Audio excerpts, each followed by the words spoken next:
ભોગવી રહી છે।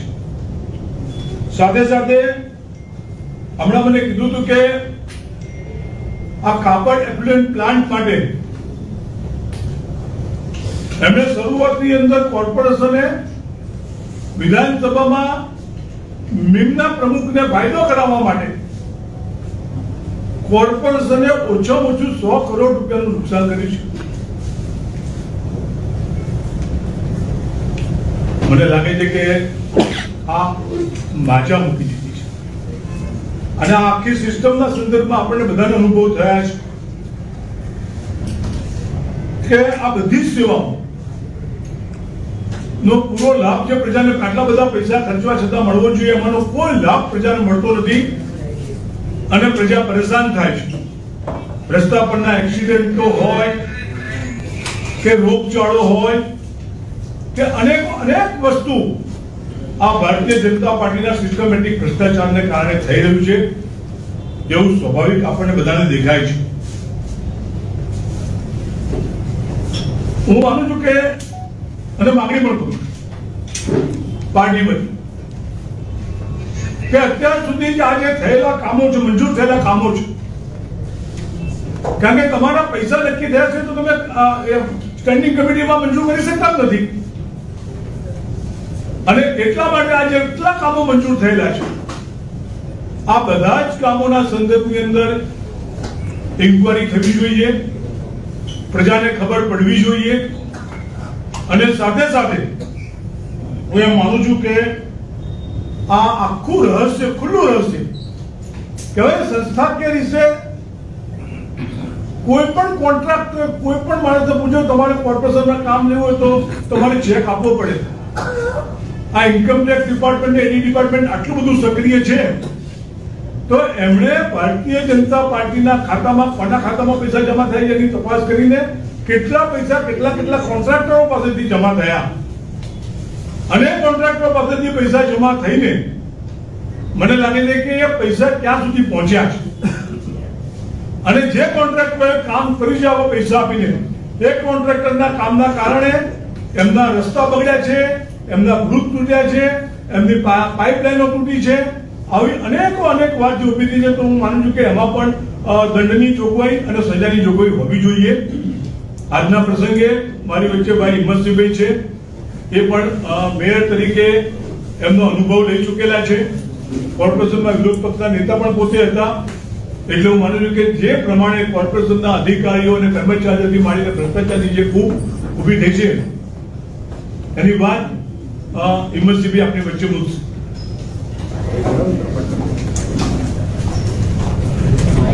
सर सेंटर में ही तो क्या ये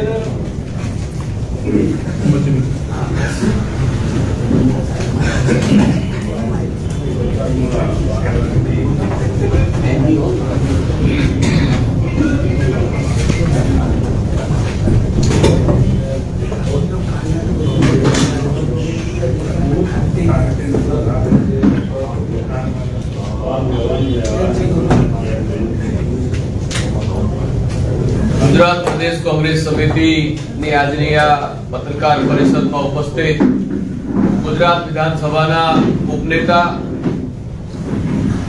અને ગુજરાત પ્રદેશ કોંગ્રેસ સમિતિના સંગઠન પ્રભારી ભાઈ શ્રી શૈલેષભાઈ પરમાર, ગુજરાત પ્રદેશ કોંગ્રેસ સમિતિના ઉપપ્રમુખ પૂર્વ કેબિનેટ મંત્રી અને અમદાવાદ શહેરના પ્રભારી ભાઈ શ્રી વિમલભાઈ શાહ, ગુજરાત પ્રદેશ કોંગ્રેસ સમિતિના પ્રવક્તા ભાઈ શ્રી હિરેનભાઈ બેંકર, ઉપસ્થિત તમામ પત્રકાર મિત્રો, સાથીઓ, જે રીતે સમગ્ર ગુજરાતમાં ભારતીય જનતા પાર્ટીના શાસનમાં કાંડ અને કૌભાંડો જે ઘટનાઓ બની રહી છે, જે ચાલી રહ્યા છે, હું માનું છું કે જે આ રાજ્ય માટે, પ્રજા માટે અને સત્તાધીશો માટે ખૂબ શરમજનક બાબત છે। જેમને આ રાજ્યની પ્રજાએ 30 વર્ષનું શાસન આપ્યું છે, ખોબે ખોબા ભરીને જેમને લોકોને મતો આપ્યા છે, સત્તા ઉપર જેમને બેસાડ્યા છે, આજે એમના જાનમાલ એમના પરિવારની, એમના કુટુંબોની કે એમના બાળકોની સુરક્ષા અને સલામતી નથી રહી અને ક્યાંક ને ક્યાંક એમના ગેરવહીવટોના ભ્રષ્ટાચારના કારણે જે રીતે લોકો જીવતા જ શેકાઈ જાય, જે રાજકોટની અંદર જે અગ્નિકાંડ બન્યું, આપણા સૌની હમણાં તાજી જ વાત છે કે જે રીતે ટીઆરબી ગેમ ઝોનમાં જે ઘટના ઘટી એ માનવ સર્જિત ઘટના હતી. કોઈ પણ સુરક્ષા અને સલામતી, ફાયર સેફટીના કોઈ પણ વ્યવસ્થાઓ ના કરવામાં આવી અને એના કારણે કેટલાક મોટી સંખ્યામાં નિર્દોષ લોકોએ પોતાના જાન ગુમાવ્યા. એની અગાઉ પણ સુરતમાં તક્ષશિલા કાંડ થયું, ત્યારે પણ એનાથી ભારતીય જનતા પાર્ટી કોઈ બોધપાઠ નથી લેતી. એ પછી બરોડાની અંદર હરણી તળાવની અંદર જે બોટ કાંડ થયું એ પણ એક માનવ સર્જિત કાંડ હતું, ત્યારે પણ લોકોની સુરક્ષા અને સલામતી માટે કોઈ પગલા નથી લીધા. એ જ રીતે સમગ્ર રાજ્યની અંદર તમે જોઈ રહ્યા છો, ક્યાંક બ્રિજો તૂટી રહ્યા છે, નવા નવા બનેલા બ્રિજો જેને 2-3 વર્ષો થયા હોય અને બ્રિજોની અંદર બ્રિજો તૂટી જાય. સુરતની અંદર અત્યારે મેટ્રો રેલનો જે બ્રિજ છે, હમણાં જે બ્રિજ તૂટ્યો છે, દ્વારકાનો બ્રિજનું હમણાં જ ઉદ્ઘાટન થયું છે, 6 મહિના નથી થયા ને આપણે જોયું છે કેટલી મોટી એમાં તિરાડ ને ખામીઓ સર્જાઈ છે. અમદાવાદ શહેરમાં 50 કરોડના ખર્ચે હાડકેશ્વરનો જે બ્રિજ બન્યો છે, આજે 2-3 વર્ષ માત્ર થયા છે અને આજે લોકો જન આંદોલનો કરી રહ્યા છે બ્રિજ માટે. તમામ ટેકનિકલો, તમામ મ્યુનિસિપલ કોર્પોરેશન અને રાજ્ય સરકારે તમામ ટીમો બનાવી વિજિલન્સ તપાસ કરી, પણ આજ દિન સુધી 2 વર્ષ થયા, લોકોએ પોલીસ ફરિયાદ કરી, પણ આજ દિન સુધી કોઈ પગલા લેવામાં નથી આવ્યા. નવો બ્રિજ કરવો, જૂના બ્રિજને રિપેર કરવો, એટલી બધી એમની બિન આવડત અને ગેરવહીવટને ભ્રષ્ટાચારે માજા મૂકી છે કે કોઈ પણ એ લોકો નિર્ણય નથી કરી શકતા. અને જે રીતે વિમલભાઈએ વાત કરી, કટકી અને કૌભાંડ અને કમિશનની આ સરકાર છે. હલકી ગુણવત્તાઓનું કામ થાય, નબળી ગુણવત્તાઓનું કામ થાય, લોકોની જાનમાલનું જોખમ થાય, કાયદો ને વ્યવસ્થા ભાંગી પડે, એ રીતનું નિર્માણ એમના શાસનમાં થઈ રહ્યું છે. અને જે 2 દિવસ પહેલા જે ઘટના ઘટી છે અમદાવાદ શહેરમાં, હું મેયર રહ્યો, પક્ષનો નેતા રહ્યો, 20 વર્ષ સુધી અમદાવાદના મહાનગરપાલિકાના ચૂંટાયેલા પ્રતિનિધિ તરીકે રહ્યા છું. 87 માં ચૂંટાયો. અમદાવાદ કોર્પોરેશનના ઇતિહાસમાં હું માનું છું કે આટલું મોટું ભ્રષ્ટાચાર પહેલી વખત હું સાંભળી રહ્યો છું કે ક્લાસ 2 નો એક સામાન્ય અધિકારી 50 લાખ રૂપિયા જેટલી માતબાર રકમની માંગણી કરે છે. 50 લાખ એક સામાન્ય પ્રજાજનની વડીલો પાર્થિત જમીનના કાયદાના નિયમ હેઠળની જે માંગણી હોય, એ માંગણીની અંદર સોદાબાજી કરીને એમના દલાલને, એમના મળતિયા એન્જિનિયરો અને એજન્ટો સાથે મળીને જે રીતે 50 લાખની વાત કરે છે અને છેલ્લે 20 લાખમાં સોદો પડે છે અને 20 લાખ રૂપિયા ની અંદર પછી ફરિયાદી પોતે એન્ટી કરપ્શન પાસે જાય છે અને ફરિયાદી પોતે એન્ટી કરપ્શન ની અંદર જઈને ફરિયાદ કરે ત્યારે એના ત્યાં એન્ટી કરપ્શન ની રેડ પડતી હોય છે. અને એના ત્યાં રેડ પડે ત્યારે રંગે હાથે અધિકારી જે છે એ પકડાઈ જાય છે. હવે એના અંદર એટલી વિસંગતતા ઊભી થાય કે એના ઘરે રેડ પડે ત્યારે 77 લાખ કે કેટલા રોકડ રૂપિયા, 78 લાખ રૂપિયા, 77-78 જે રકમ હોય, આશરે રોકડ રકમ, સોનાના બિસ્કિટો, એ બધું પકડાય છે. પણ આની અંદર એક વાત ખૂબ શંકા ઉદ્ભવે છે કે આપ જાણો છો કે જ્યારે ઇન્કમ ટેક્સ ની કોઈના ત્યાં રેડ પડતી હોય, દરોડો પડતો હોય, તો આપણે છાપાઓમાં અને લોકોમાં પંચાય કે ભાઈ આજે 20 જગ્યાએ 25 જગ્યાએ દરોડા પડ્યા. કેમ કે એક ગ્રુપ સાથે જે સંકળાયેલા હોય એ તમામ કંપનીઓની સામે દરોડા પડ્યા અને પગલા લેવાયા ને આટલા કરોડો રૂપિયા પકડાયા, આટલા બેનામી હિસાબો પકડાયા. પણ અહીંયા મને એક એન્ટી કરપ્શન ડિપાર્ટમેન્ટ સામે એક પ્રશ્ન થાય છે કે આટલી મોટી માતબાર રકમ અમદાવાદ કોર્પોરેશનના ઇતિહાસમાં ખુલ્લો ભ્રષ્ટાચાર, આટલી વખત લોકો ફરિયાદ કરવા જ્યારે તમારી પાસે આવે છે ત્યારે તમે માત્ર ને માત્ર એક હર્ષદ ભોજક, એક સામાન્ય અધિકારી છે, સેકન્ડ ક્લાસનો અધિકારી છે, એ આટલી મોટી રકમ રે એટલા એના ઘરે 77-78 લાખ અને સોનાના બિસ્કીટો પકડાય, પણ એના તારો, એના મૂળિયા ક્યાં સુધી છે? આ ષડયંત્રની પાછળ ક્યાં સુધી કયા ઉચ્ચ અધિકારીઓ, કયા રાજકીય લોકો, ગાંધીનગર સુધી કોનું પીઠબળ છે? હું માનું છું કે એક સામાન્ય અધિકારીની આટલી તાકાત, આટલી હિંમત ના હોય કે આટલી માતબાર રકમ રહી શકે. આ ભ્રષ્ટાચારનું રેકેટ ગાંધીનગર સુધી અને અમદાવાદ મ્યુનિસિપલ કોર્પોરેશનના મૂળિયા, એના ઉચ્ચ લેવલ સુધી આ લિંક પહોંચે છે. આની તપાસ હાઈકોર્ટના સિટિંગ જજ પાસે થાય. હું માનું છું કે અમદાવાદ શહેરની વસ્તી આજે જ્યારે મહાનગરપાલિકા હોય, મેગા સિટી હોય, કરોડની વસ્તી હોય, ત્યારે સામાન્ય વ્યક્તિને હવે ન્યાય નથી મળતો. અમદાવાદ શહેરની એક ઉચ્ચ પ્રણાલિકા હતી કે સાંજે 4 થી 6 માં સામાન્ય નાગરિક પણ મ્યુનિસિપલ કમિશનર ઓફિસમાં જાય તો એના માટેના દરવાજા ખુલ્લા રહેતા હતા. ડેપ્યુટી કમિશનર, તમામ હેડ ઓફ ડિપાર્ટમેન્ટ, મેયરથી લઈને સ્ટેન્ડિંગ કમિટી ચેરમેન, તમામ અધિકારીઓ, ચૂંટાયેલી પાંખ અમદાવાદ શહેરની લોકોની સુખ દુઃખ અને લોકોની જે જન ફરિયાદો છે એના સાંભળવા માટે અમદાવાદ મહાનગરપાલિકામાં કમિશનર સહિત બધા ઉપલબ્ધ રહેતા હતા. એ વાત હવે વિસરાઈ ગઈ છે. તમે તપાસ કરી લો. કોઈ ધારાસભ્ય હોય, કોર્પોરેટર હોય, એની તો વાત જ જુદી રહી, પણ કોઈ સામાન્ય વ્યક્તિ તો હવે ચારો તરફ પેલા સિક્યુરિટી ગાર્ડો મૂકી દીધા છે. એને જોઈને ભય ભીત થઈને લોકો તો અંદર જઈ જ નથી શકતા. જેમ સચિવાલયની અંદર જે રીતે પરિસ્થિતિ કરી છે એ જ પરિસ્થિતિ મહાનગરપાલિકામાં થઈ ગઈ. કોઈ પણ અધિકારીના ત્યાં કોઈ પણ જનતા કે પબ્લિક મળવા જાય તો સાહેબ મીટિંગમાં છે, સાહેબ મીટિંગમાં ગયા છે, સાહેબ હાજર નથી, અત્યારે કમિશનરની મીટિંગમાં ગયા છે, અત્યારે ગાંધીનગર મીટિંગમાં ગયા. આ જોઈ લો, મીટિંગ જ ચાલતી જ હોય છે. એર કન્ડિશન ઓફિસમાં બેસીને માત્ર ને માત્ર કાંડ, કૌભાંડો, ગેરવહીવટ, ભ્રષ્ટાચાર, કટકી સિવાય અમદાવાદ મહાનગરપાલિકા આજે લોકોને દોચક ભરી જિંદગીમાં કરી નાખ્યો છે. તૂટેલા રોડ રસ્તા, ઉભરાતી ગટરો, આ ચોમાસાની અંદર એક ઝાપટું પડે અને તમે જોઈ રહ્યા તો ઠેર ઠેર રોડો તૂટી જાય, પાણીઓ ભરાઈ જાય, રોગચાળાઓ ફાટી નીકળે, ગટરો ઉભરાતી હોય, બ્રિજો તૂટી જાય. એની કોઈ પણ જન સુવિધા કે સુખાકારી માટે આજ દિન સુધી સત્તાધારી ચૂંટાયેલી પાંખ હોય કે મ્યુનિસિપલ વહીવટી અધિકારી હોય, એમને કોઈ પણ પ્રયાસ નથી કર્યા. જનરલ બોર્ડમાં પણ કોઈ ચર્ચા નથી થતી. વિપક્ષ જ્યારે આવા પ્રશ્નોની રજૂઆત કરતા હોય ત્યારે જનરલ બોર્ડની અંદર સભા તરત જ પૂરી કરી દેવામાં આવે, 0 અવર જે છે પૂરો કરી દેવામાં આવે.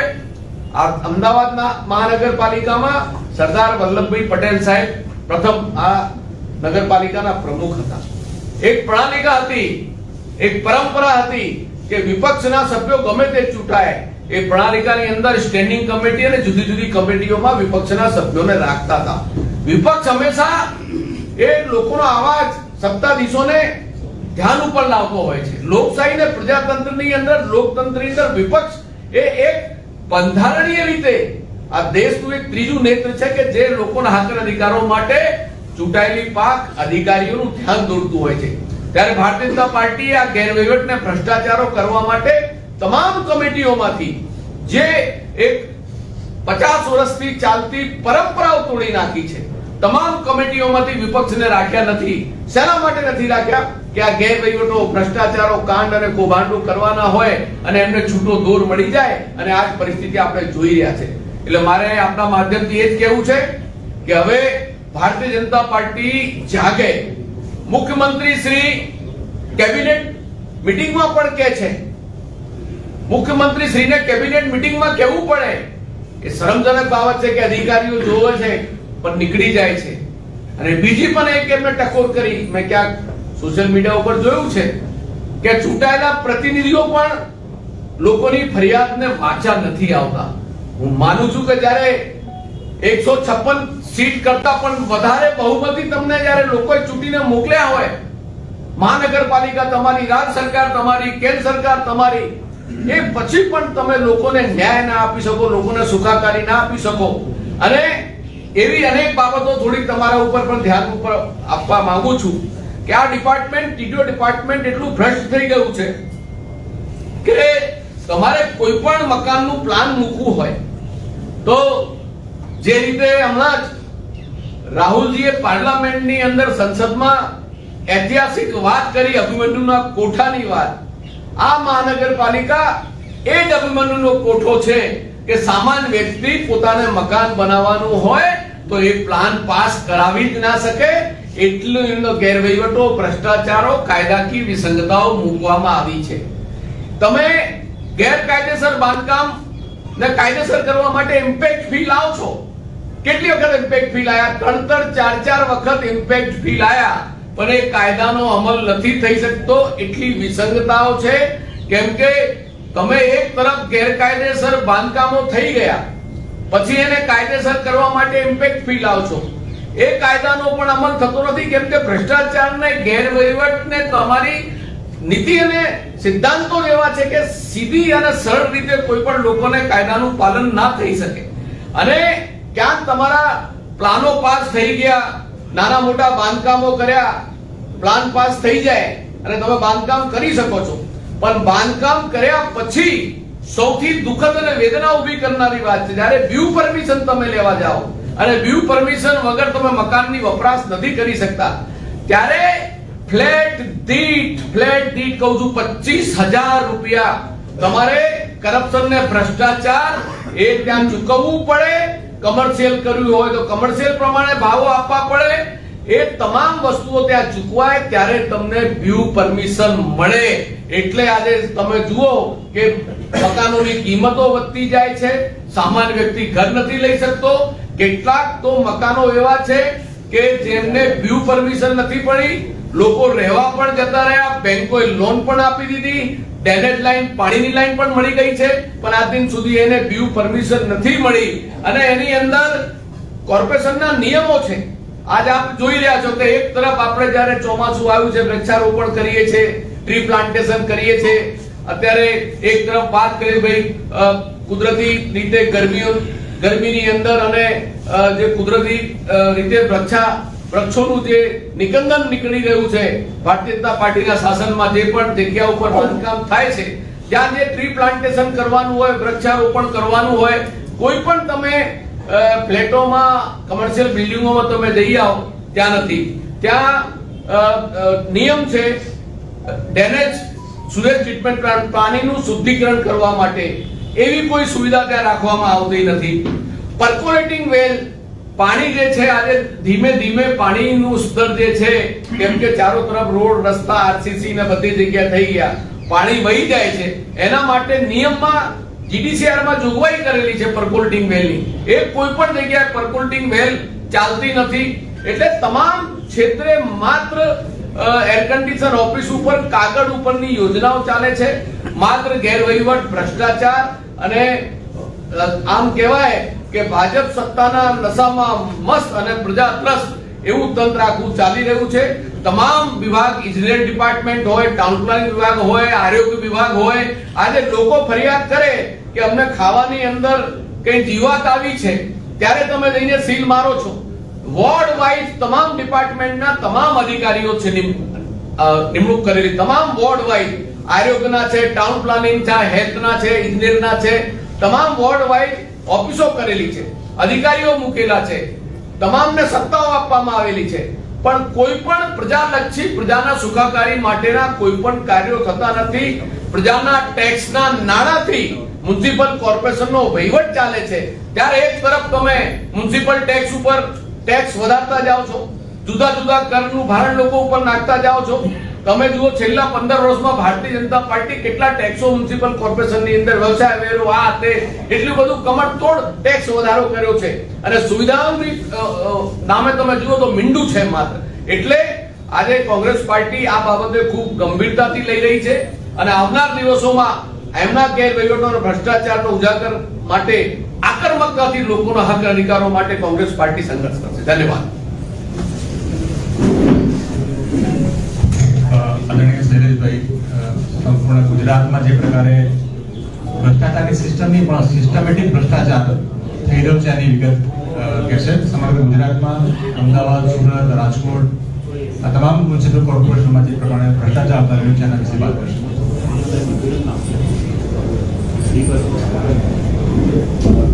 આજની આ વિશેષ પત્રકાર પરિષદમાં ઉપસ્થિત અમદાવાદ શહેર કોંગ્રેસ સમિતિના પ્રમુખ શ્રી નરસિંહભાઈ, પ્રદેશ સમિતિના અમારા ઉપપ્રમુખ અમદાવાદ શહેરના પ્રભારી ભાઈ શ્રી વિમલભાઈ, પ્રવક્તા શ્રી હિરેનભાઈ અને સૌ પત્રકાર મિત્રો. મિત્રો, હિરેનભાઈ શરૂઆત કરી અને વિમલભાઈ અને નરસિંહભાઈએ આપણે વિગતવાર વાત કરી છે. છેલ્લા 30 વર્ષથી ભારતીય જનતા પાર્ટીનું ગુજરાતમાં શાસન તમામ કોર્પોરેશનો, તમામ જિલ્લા પંચાયતો, મોટા ભાગની તાલુકા પંચાયતો અને મોટા ભાગની નગરપાલિકાઓ, એટલે જેમ કહેવાય કે નીચેથી છેક ઉપર સુધી એ ભારતીય જનતા પાર્ટીનું શાસન છે. અને આ ભારતીય જનતા પાર્ટીના શાસનની અંદર ભાજપે ભ્રષ્ટાચારની ભરપૂર ભરમાળા ઉભી કરી છે એવું કહીએ તો ખોટું નથી. ખાસ કરીને સમગ્ર ગુજરાતની અંદર જે રીતની પરિસ્થિતિ અને નાગરિકો જે રીતની વેદના અત્યારે અનુભૂતિ કરી રહ્યા છે, પ્રેસ મીડિયાના માધ્યમથી, સોશિયલ મીડિયાના માધ્યમથી આપણે સૌ જે રીતે જાણીએ છીએ કે ભાજપના આ ભ્રષ્ટ રાજના લીધે જે પણ કાંડો થયા છે, એ મોરબી કાંડ હોય, સુરતનો તક્ષશિલા કાંડ હોય, વડોદરાનો હરિણી કાંડ હોય,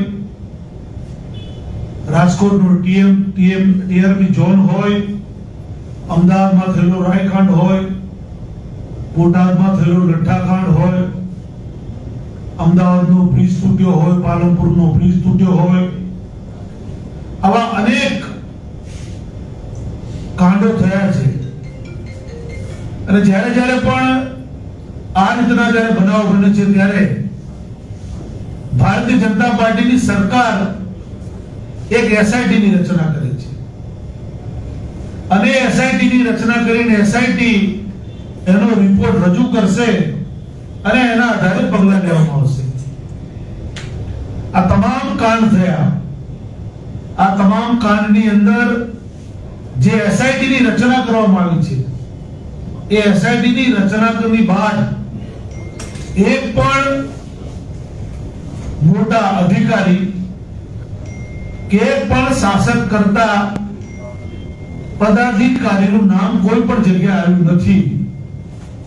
એટલે એસઆઈટી ફક્ત ભારતીય જનતા પાર્ટી દ્વારા પ્રજાની અંદર ભ્રમ ફેલાવવા માટે કે જે પણ ગંભીર બનાવ બન્યા છે, આ બનાવની અંદર નિર્દોષ નાગરિકોના મૃત્યુ થયેલા છે, એમાં સરકાર ખૂબ ચિંતા કરે છે.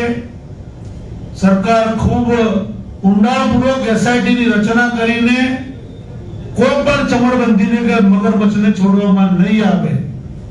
મારે ભાજપ પાસે પૂછવું છે સરકારને કે આ ચમરબંધી કયા અને મગરમચ્છ કયા?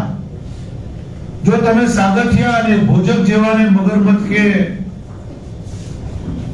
ચમરબંધી કહેતા હોય તો મારે કહેવું છે કે મોટી વેલ માછલીઓ જે એના ગોંડા છે, સરકારની અંદર એના ગોંડાનો જે રોલ કરે છે, દરિયાની મોટી વેલ માછલીઓ છે, એને સરકાર ક્યારે પકડશે એ આપણા માધ્યમથી સરકારને પૂછવું છે મિત્રો.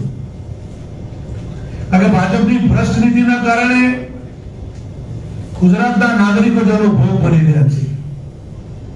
શાસન એમનું છે એટલે પ્રજા પણ કઈ બોલવા માટે તૈયાર થયા પહેલા ડર છે. અને આના કારણે એ જિલ્લા પંચાયત હોય, તાલુકા પંચાયત હોય, નગરપાલિકા હોય, મહાનગરપાલિકા હોય કે ગુજરાતની સરકાર હોય, સચિવાલય હોય, આ તમામ સેવા સદનો છે એ સેવા સદનો અત્યારે ભાજપ માટે મેવા સદનો બની ગયેલા છે મિત્રો. બે હાથે લૂંટોનો ચક્રવ્યૂહ જે રીતનું આખા ગુજરાતના શાસનમાં જે ચાલી રહ્યું છે મિત્રો, એનો ભોગ ગુજરાતની જનતા બની રહી છે. આજે આપના માધ્યમથી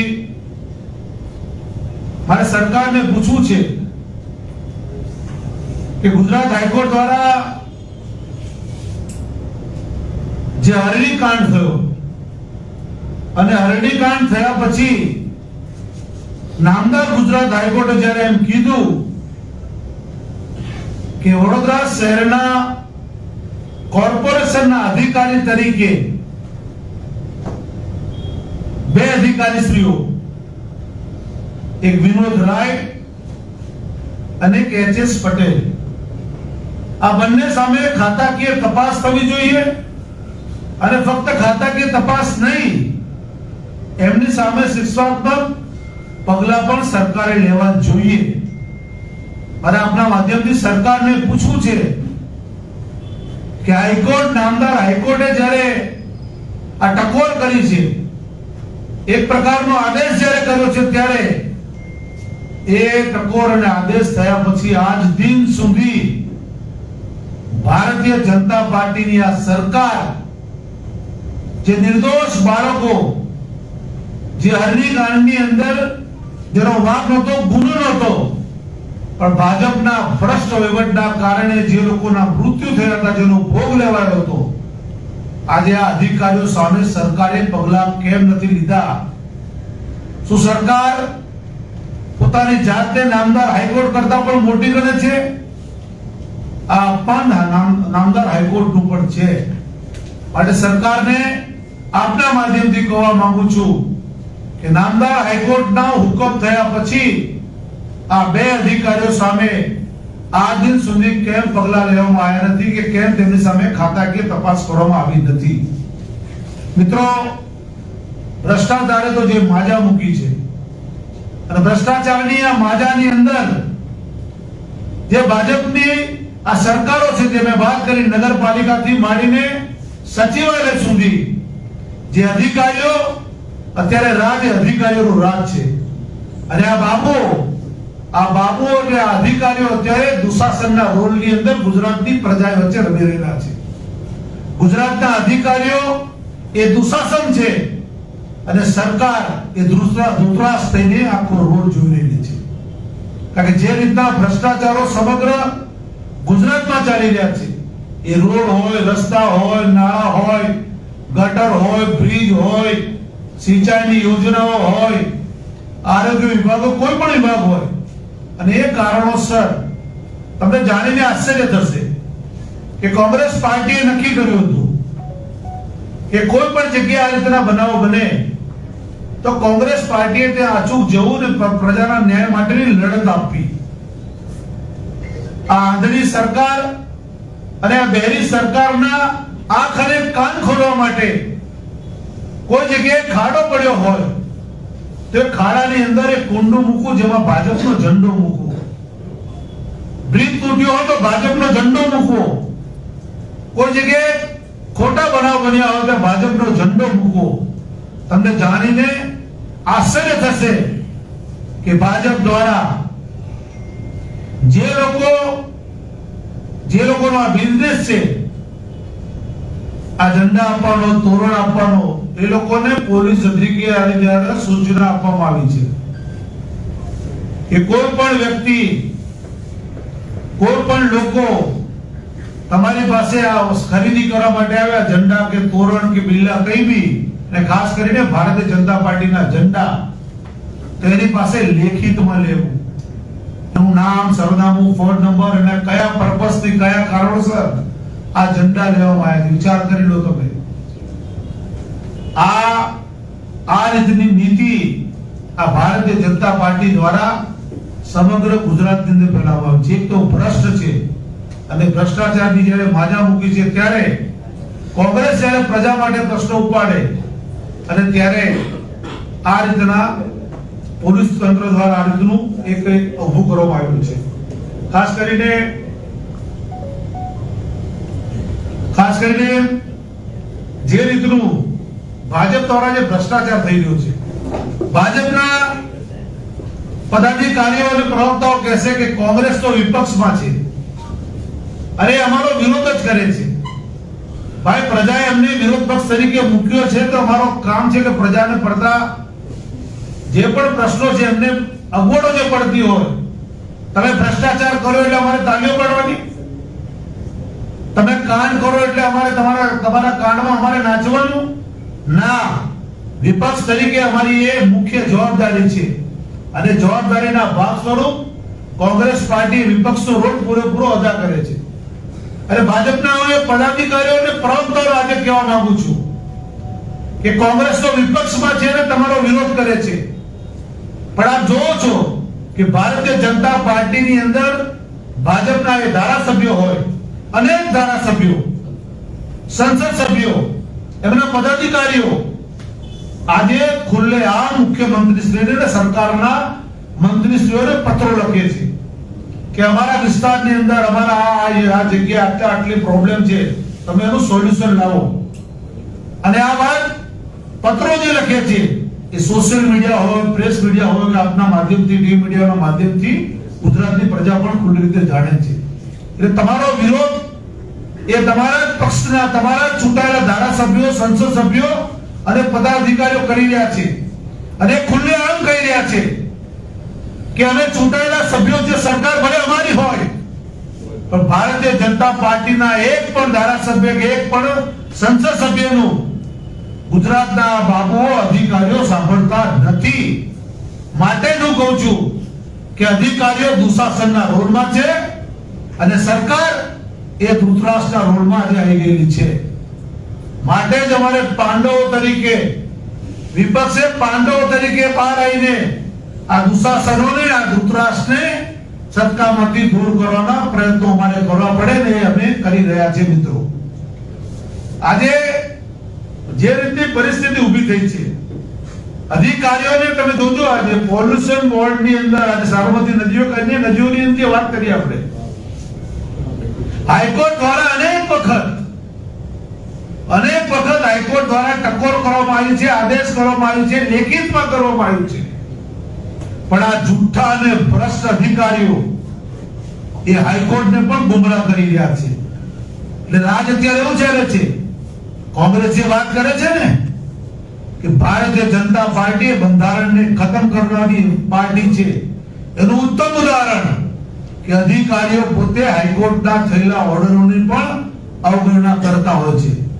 અને એટલે જ અધિકારીઓ પોતાને હાઈકોર્ટ કરતા પણ ઉપલા અધિકારી પોતે ગણવાનું શરૂઆત કરી છે. મિત્રો, ખાસ કરીને બે વાત મારે કરી છે કે આજે જુઓ કે ભાજપના જ ધારાસભ્યો અને સંસદ સભ્યો, પદાધિકારીઓ જે રીતની વાત કરી રહ્યા છે કે ભાજપમાં જે ભ્રષ્ટાચાર ચાલે છે, એ ભ્રષ્ટાચાર એક વિભાગમાં નહીં, એક ખાણ ખનીજ વિભાગનું તમે ઉદાહરણ લઈ લો, મહેસૂલ વિભાગનું લઈ લો, શહેરી વિકાસનું લઈ લો, ગૃહ વિભાગનું લઈ લો, સિંચાઈ વિભાગનું લઈ લો, અન્ન નાગરિક પુરવઠા વિભાગનું લઈ લો, પર્યાવરણનું લઈ લો, આરોગ્યનું લઈ લો, શિક્ષણનું, કયો વિભાગ એવો છે કે જેની અંદર ભ્રષ્ટાચાર નથી ચાલતો? તમે જો કે એન્ટી કરપ્શન બ્યુરો દ્વારા જે પગલા લેવામાં આવ્યા છે કે આ અધિકારી સામે પગલા લીધા, તમે આંકડાકીય માહિતી તમે જોજો, 2000 થી માંડીને અત્યાર સુધી તમે જોજો તો 2024 ની અંદર ફક્ત 9 જ અધિકારીઓ સામે પગલા લેવામાં આવ્યા છે, જેમની સામે કાયદાકીય તપાસ કરવામાં આવી છે. એક બાજુ ખુલ્લેઆમ ભ્રષ્ટાચાર ચાલે છે અને બીજી બાજુ આ અધિકારીઓની ફક્ત 9 સામે તપાસ થઈ ગઈ છે. એટલે ભાજપના બેઠેલા સત્તાધીશો અને આ બાબુઓ વચ્ચે ભ્રષ્ટાચારનો એક બહુ મોટો સેતુ બની ગયેલો છે અને આ સેતુના માધ્યમથી ખુલ્લેઆમ ભ્રષ્ટાચાર ચાલે છે. માટે કોંગ્રેસ પાર્ટી દ્વારા ભાજપની આ સરકારમાં એક માંગણી કરવામાં આવે છે કે આવનારા દિવસોમાં ગુજરાતની વિધાનસભા જ્યારે મળવાની છે ત્યારે આ વિધાનસભાની અંદર કોંગ્રેસ પાર્ટી એ માંગણી કરે છે કે આવનારા દિવસોની અંદર એ રાજકીય નેતાઓ હોય, ચૂંટાયેલા જનપ્રતિનિધિઓ હોય કે સરકારી અધિકારીઓ હોય, એને સામે એક નવો કાયદો ઘડવામાં આવે એ કોંગ્રેસ પાર્ટી માંગણી કરે છે. એમાં રાજનેતાઓનો, તમામ રાજકીય પક્ષના તમામ નેતાઓનો સમાવેશ કરવામાં આવે, તમામ જનપ્રતિનિધિઓનો સમાવેશ કરવામાં આવે અને જવાબદાર તમામ અધિકારીઓનો સમાવેશ કરવામાં આવે અને એક કાયદો ઘડવાનું, એક કાયદો નવો લાવે કોંગ્રેસ પાર્ટી મિત્રો આજના આપના માધ્યમથી માંગણી કરે છે. અને બીજું, ખાસ કરીને આ કાયદાની માંગણી એટલા માટે કરે છે કે કોંગ્રેસ કોઈ પણ ચૂંટાયેલા સભ્ય જ્યારે ચૂંટણી લડે છે ત્યારે એને એફિડેટ કરીને એની પોતાની તમામ મિલકતો, એના પરિવારની મિલકતો જાહેર કરવામાં આવે છે અને જે વેબસાઇટ ઉપરથી બી એને ઉપલબ્ધ કરી દેવામાં આવે છે. અને જે પણ અધિકારીઓ છે, અધિકારીઓ પોતાની પ્રોપર્ટી એનું એક ફોર્મ ભરીને સરકારની અંદર રજૂ કરવામાં આવે છે. કોઈ પણ અધિકારી, મોટા ભાગના અધિકારીઓ એ ફોર્મ સરકારની અંદર રજૂ કરતા નથી. માટે કોંગ્રેસ પાર્ટી આ કાયદો લાવવા માટેનું નવો કાયદો ઘડવાની આજે માંગણી કરે છે. અને બીજું ખાસ કરીને એક વાત ખાસ કરીશ કે જે ગુજરાતની અંદર ભારતીય જનતા પાર્ટી દ્વારા જે ખુલ્લેઆમ ભ્રષ્ટાચાર ચાલી રહ્યો છે, ખુલ્લેઆમ કાંડ થઈ રહ્યા છે, સરકાર જેને ન્યાય, જે લોકોને, જે પરિવારો પોતાના સ્વજનો ગુમાયા છે, જેને ન્યાય આપી શકતી નથી, એવા સંજોગોની અંદર ગુજરાત પ્રદેશ કોંગ્રેસ સમિતિ દ્વારા તારીખ 9 ઓગસ્ટે એક પદયાત્રાનો કાર્યક્રમ નક્કી કરેલ છે. જે પદયાત્રા મોરબીથી ગાંધીનગર સુધી જશે, જેની આગેવાની અમારા ઓલ ઇન્ડિયા સેવાદળ કોંગ્રેસના અધ્યક્ષ શ્રી લાલજીભાઈ દેસાઈ રહેશે અને તેમની સાથે લગભગ 101 કરતા પણ વધારે પદાધિકારીઓ, પદયાત્રીઓ એ યાત્રામાં જોડાવાના છે. અને એમની સાથે જેને પણ અન્યાય થયેલો છે, જે કાંડોની અંદર, એના પરિવારજનો પણ આ યાત્રાની અંદર જોડાવાના છે. માટે આજની પત્રકાર પરિષદમાં અમે ત્રણેય મિત્રો આપણે સમક્ષ ભાજપની ખુલ્લેઆમ પોલ ખોલી વાત કરી છે. શૈલેષભાઈ, આપણે આ ચોમાસાની સિઝન દરમિયાન જે રીતે ગુજરાતમાં અતિ ભારે અને ભારે વરસાદ વરસ્યો છે, દક્ષિણ ગુજરાત અને સૌરાષ્ટ્રમાં મોટાભાગના જે ગામો પાણી ભરાયેલા જોવા મળે છે, પાક નિષ્ફળ ગયા છે, ખેડૂતોની જે પ્રમાણે વાચા હજી નથી મળી અને માલ મિલકતોનું નુકસાન થયું છે. હજુ સુધી સરકારે કોઈ નિર્ણય કર્યો નથી અને કોંગ્રેસ પક્ષ તરફથી પણ કોઈ નિવેદન સામે આવ્યું નથી. આપણે જોયું હશે કે જે જગ્યાએ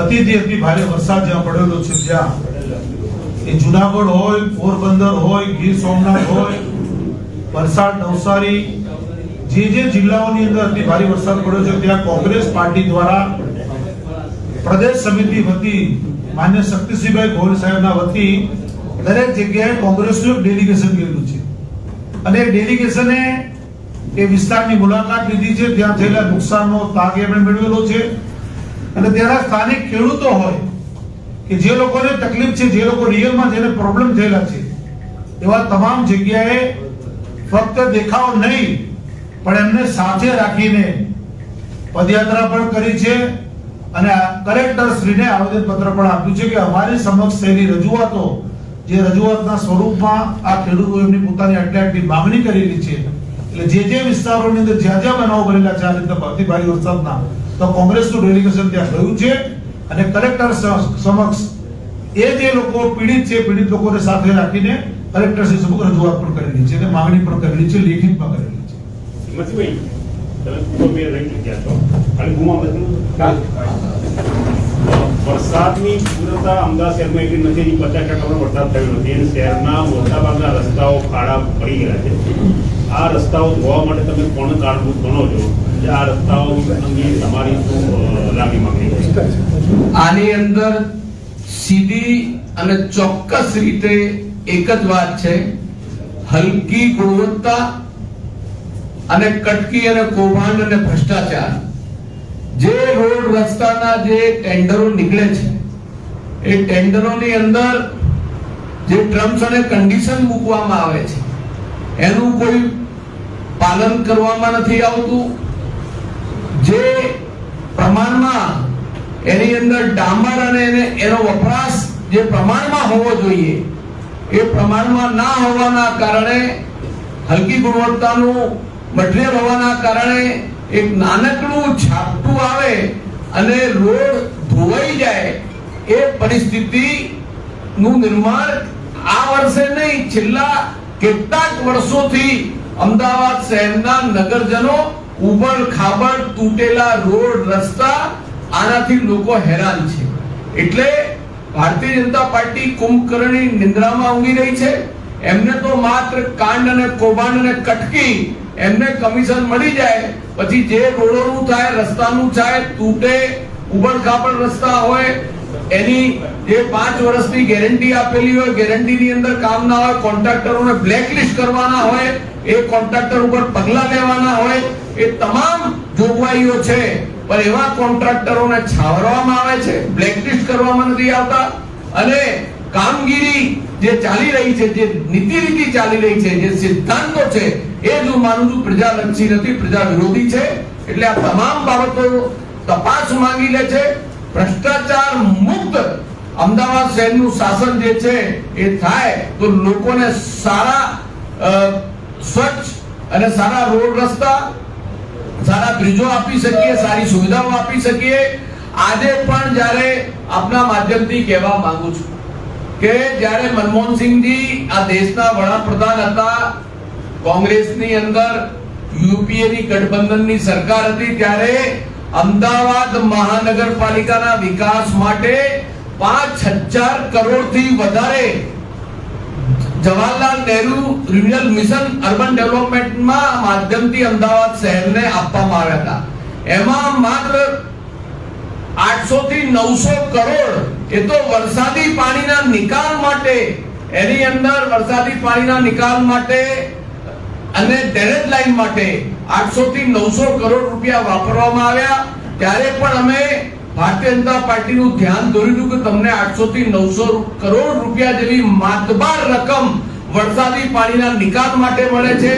એની અંદર તમે સારી કેનાલ બનાવો સારા ડ્રેનેજ પમ્પિંગ સ્ટેશનો ઊભા કરો અને નીચાણવાળા વિસ્તારોમાં પાણી ભરાઈ જાય છે એનું યોગ્ય રીતે તમે સારી રીતે એક સારી ટીમ બનાવીને એનો ઉપયોગ કરો. પણ તમામ બાબતો આજે વિસરાઈ ગઈ છે. ભ્રષ્ટાચાર ને ગેરવહીવટની અંદર આખા પૈસા 900 કરોડ ક્યાં ગયા રોડ રસ્તા એ જ ઠેર ને ઠેર પાણી ભરાવા ગંદકી કાદવ કીચડ રોગચાળો બધું જ આજે યથાવત છે. એ માત્ર ભ્રષ્ટાચાર ને ગેરવહીવટને દેખાય છે. હિંમતસિંહ, ખાસ કરીને અમદાવાદ સિટી સિમેન્ટ કોન્ક્રીટ અને જે આરસીસી નું સિટી બની રહ્યું છે માત્ર 9.6% જે ગ્રીનરી બચી છે ત્યારે એએમસી દ્વારા 1 કરોડ વૃક્ષો વાવવાની વાત થઈ હતી. આડા પોદ્યા પરંતુ વૃક્ષો વાવવામાં નથી આવ્યા. એની અંદર પણ મોટો ભ્રષ્ટાચાર ચાલે છે. તમે દર વર્ષે તમે એના આંકડા જુઓ. તમે દર વર્ષે જ્યારે પણ ચોમાસું આવે અને વૃક્ષારોપણની વાતો થાય ત્યારે લાખોની તાદાદની અંદર વૃક્ષારોપણ થાય છે. આજ આપણા અમદાવાદ શહેર આપણો જન્મ અમદાવાદ શહેરમાં થયો છે. આપણે અહીંયા નાગરિકો છીએ પણ કોઈ જગ્યાએ લાખોની વાત તો જુદી રહી પણ હજારોની અંદર પણ ટ્રી પ્લાન્ટેશન થતા નથી. વૃક્ષો ક્યાં આવે છે ક્યાં જાય છે ક્યાં લઈ જાય છે માત્ર બિલો બને છે કાગળ ઉપર ચેકો લખાઈ જાય છે અને પૈસા ચૂકવાઈ જાય છે છાપામાં અને એના જાહેરાતો કરી દેવામાં આવે છે. એટલે આ પણ એક મોટું કૌભાંડ જ છે. માત્ર આજે જે નવી બિલ્ડિંગો બનવાની હોય નવા મકાનો બને નવા કમર્શિયલ સેન્ટર બને નવા ફ્લેટો બને એની અંદર જે ટ્રી પ્લાન્ટેશન કરવાનું છે પર્કોલેશન વેલ કરવાની છે એ બધું પણ કોઈ મેન્ટેન થતું નથી. કોઈ કાયદા કોઈ નીતિ નિયમો કોઈ સિદ્ધાંત નથી. માત્ર કૌભાંડ અને કૌભાંડ જ